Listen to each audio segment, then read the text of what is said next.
Shalom again. Um, Sorry, I had to disconnect for a moment and just to gather myself because this next part requires a lot of courage.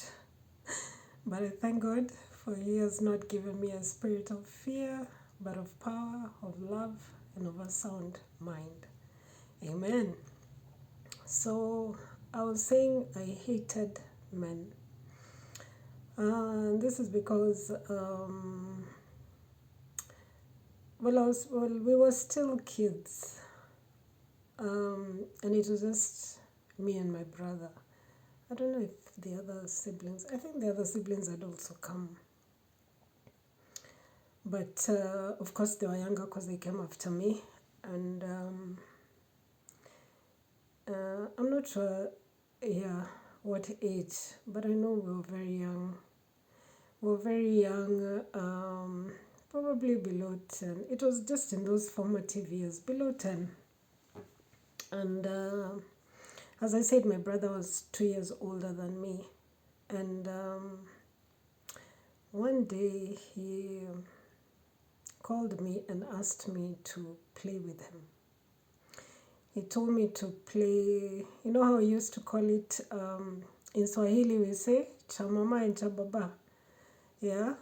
If you grew up in Eastlands, you know what I'm talking about. Like you play house. So mother and father.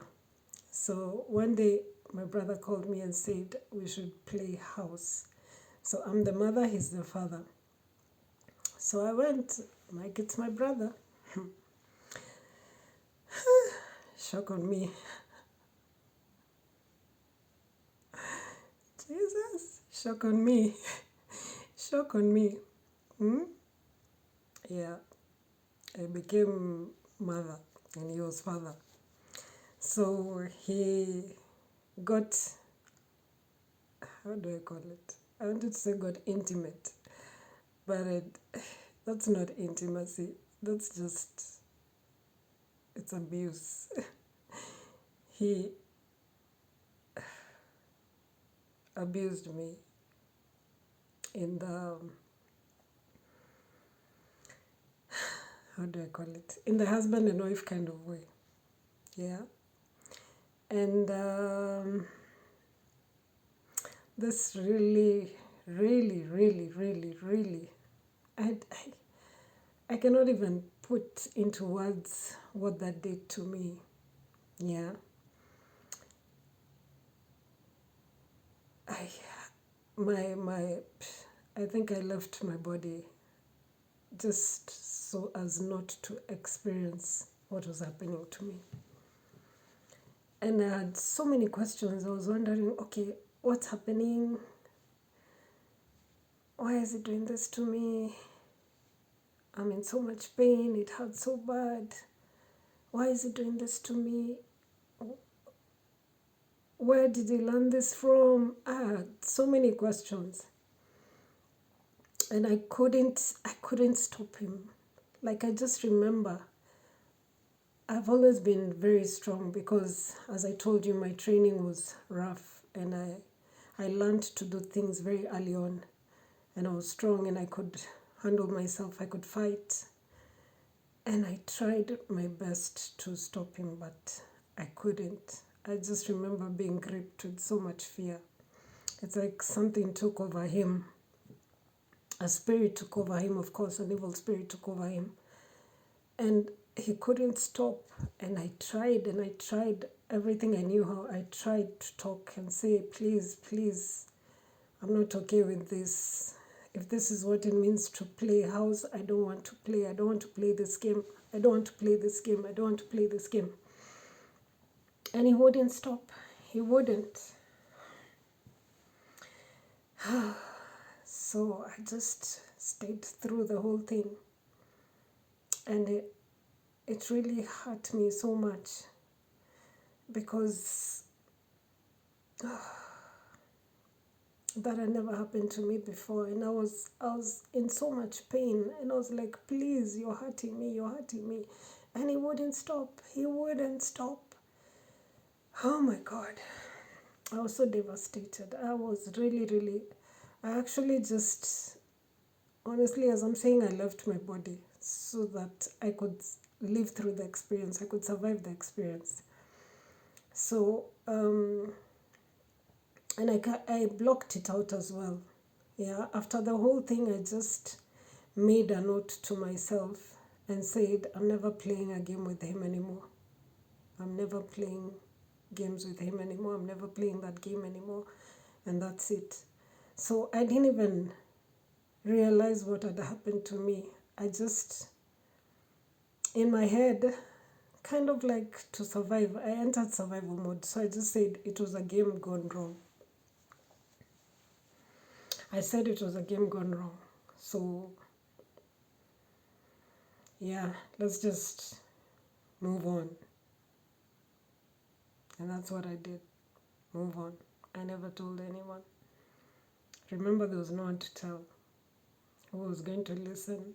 Is it my alcoholic father who's never present?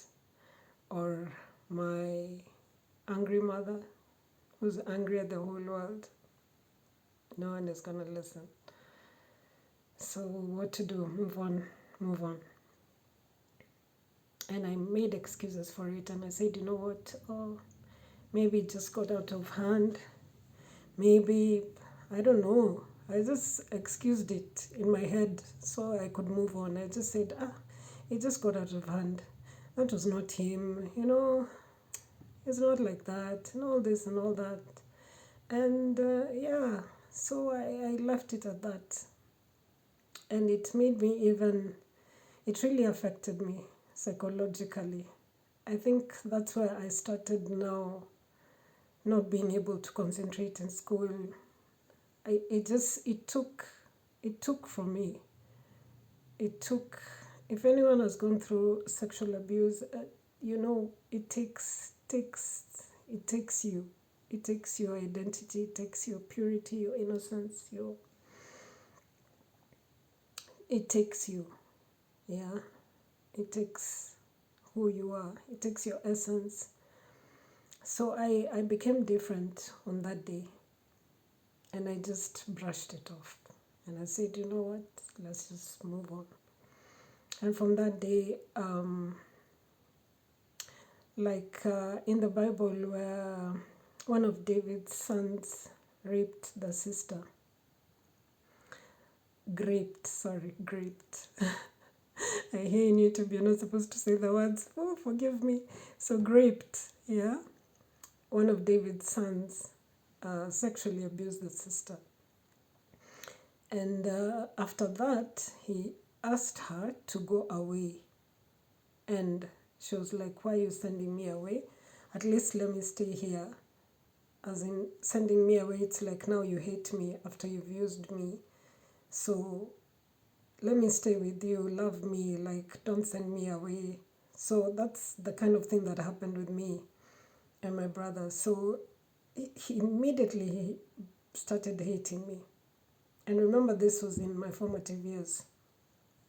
Very young, very young. So immediately he started hating me. And the abuse, he just started really, really abusing me every single day. So you can imagine what this did to me. I lost myself completely.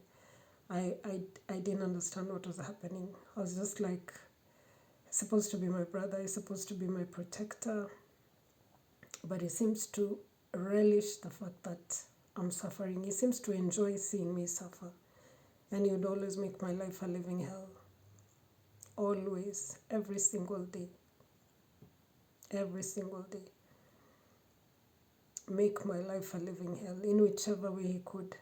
And every time I tried to tell my mom, of course, she wouldn't listen. She would just tell me, get out of here. Like, what are you saying? Why are you? It was always like, I'm sure you're the one who started it. And I'd be like, wow, okay, clearly no one is gonna do anything about it. So I just have to help myself. So it continued like that. The abuse continued every single day. If he was asked to walk with me home, we were supposed to walk home together from school, it would be abuses, abuses, insults, insults all the way through. So after this experience, what happened is it kind of um, it took my voice away. I was no longer the bold little girl that I was who used to ask questions and be inquisitive, and I just entered like a shell. I entered a cocoon or something. I entered a shell and I couldn't